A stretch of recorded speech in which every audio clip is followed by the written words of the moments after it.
વલસાડના ST depot પાસે દીકરા માટે ખાવાનું લઈને જતી મહિલાને એસટી બસના ડ્રાઈવરે અડફેટે લેતા અકસ્માત સર્જી એસટી બસનો ડ્રાઈવર ફરાર થયો।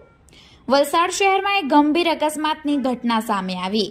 વલસાડ એસટી ડેપોમાંથી દાહોદ જતી બસ નંબર GJ18Z6497ના ચાલકે ગફલતભરી રીતે બસ હંકારતા એક વૃદ્ધા મહિલાને અડફેટે લીધા હતા। ગુજરાત હાઉસિંગ બોર્ડના સ્લમ ક્વાર્ટર્સમાં રહેતા ચંચીબેન દેવી પૂજક તેમના દીકરા માટે બદરિયા હોટલમાંથી ભોજનનું પાર્સલ લઈને ઘરે જઈ રહ્યા હતા ત્યારે આ દુર્ઘટના સર્જાઈ હતી। અકસ્માત કર્યા બાદ બસ ચાલક વાહન મૂકીને ફરાર થઈ ગયો હતો।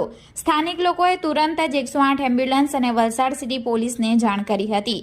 ઘટનાને પગલે વિસ્તારમાં ટ્રાફિક જામની સ્થિતિ સર્જાઈ હતી। ઈજાગ્રસ્ત વૃદ્ધાને સ્થાનિક લોકોની મદદથી નજીકની ખાનગી હોસ્પિટલમાં ખસેડવામાં આવ્યા હતા। Valsad city PI DD Parmar અને તેમની ટીમે ઘટના સ્થળે પહોંચી કાર્યવાહી હાથ ધરી હતી। ટ્રાફિક જામની સમસ્યા હલ કરવા માટે પોલીસે એસટી બસને સાઈડમાં ખસેડી વાહન વ્યવહાર સામાન્ય કરાવ્યો હતો।